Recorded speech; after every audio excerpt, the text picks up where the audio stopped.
फिर 25 फरवरी 2020 की मॉर्निंग में किसी ने दंगइयों को ये बताया कि एक मुस्लिम अभी फैमिली रह रही है। वो लोग सीधा मेरे कमरे में आए और रातों के साथ ही उन लोगों ने हमारे साथ मारधाड़ शुरू कर दी। मेरा नाम शन्नो है और मेरे 2 बच्चे हैं, मेरे हस्बैंड नहीं है, मैं सिंगल मदर हूँ। 24 फरवरी 2020 को दंगे का वाक़या, दोपहर के करीब 2 बज रहे होंगे। मेरा एक बेटा स्कूल गया हुआ था, एक बेटा घर पे छुट्टी में घर में पड़ा हुआ था। हम मूवी देख रहे थे अपने घर में लेटे हुए। हमारे गली में शोर मचा। हम ग्रिल पे जाकर देखा तो दंगा मारकाट हो रही थी उस दौरान में, मगर मैं वहाँ से नहीं भाग सकती थी क्योंकि मेरा छोटा बेटा स्कूल गया हुआ था। मैं उसका वेट करती रही। मैंने कहा अगर जो मैं भाग जाऊँगी तो मेरा बेटा फंस जाएगा। तो अल्लाह का शुक्र ऐसा हुआ कि मेरा बेटा स्कूल से सही सलामत वापस आ गया शाम तक।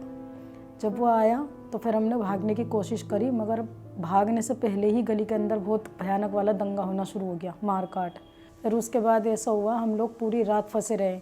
वहाँ पे काफ़ी मारकाट हुई, काफ़ी कुछ हल्ला हंगामा हुआ, मगर हमें मौका नहीं मिला वहाँ से भागने का 24 फरवरी को।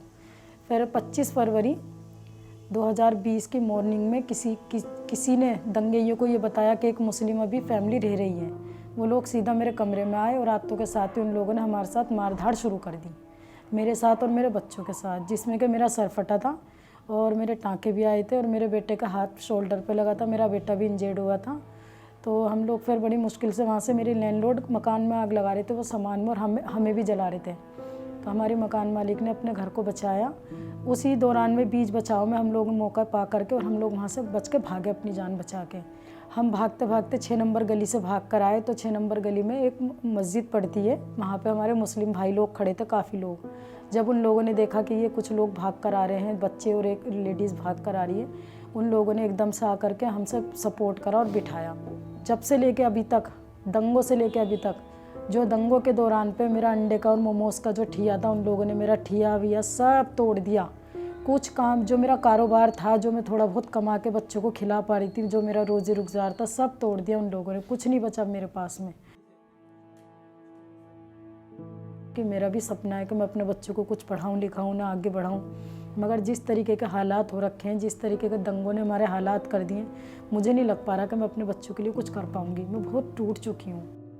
मैं इसलिए जो ना, मैं बताऊँ, मैं बहुत पिछली बातें याद करके मैं घबरा जाती हूँ, क्योंकि जो मैंने अपनी आंखों के सामने जो मंजर देखा है ना, मैं उस चीज़ को याद नहीं करना चाहती। मैं पागल हो जाऊँगी, क्योंकि मैंने जो चीज़ हमने कभी देखी नहीं ना, वो चीज़ें हमने देख ली, वो मंजर देख लिया। हमने कभी सोचा नहीं था कि ऐसा सब कुछ देखना भी पड़ेगा हम लोगों को। दंगों से पहले तो सबके दिल में मोहब्बत भी थी, एक दूसरे के साथ में भाईचारा भी था, सारे फेस्टिवल साथ मनाते थे। मगर मुझे नहीं लगता कि ये जितनी नफ़रत पैदा हो चुकी है कि ख़त्म हो पाएगी। और हमें ही नहीं, हम सबको काफ़ी मेहनत करनी पड़ेगी। ये नहीं कि खाली मुस्लिमों को करनी है, हिंदू लोग भी काफ़ी लोग हैं जो जूझ रहे हैं इस मुसीबत से, इस समस्या से। ये नहीं कि खाली मुसलमान भी जूझ रहे हैं, काफ़ी हिंदू भी है जो लोग इन दंगों का शिकार होने के बाद वो लोग भी इन प्रॉब्लम को फेस कर रहे हैं। बहुत से लोग हैं।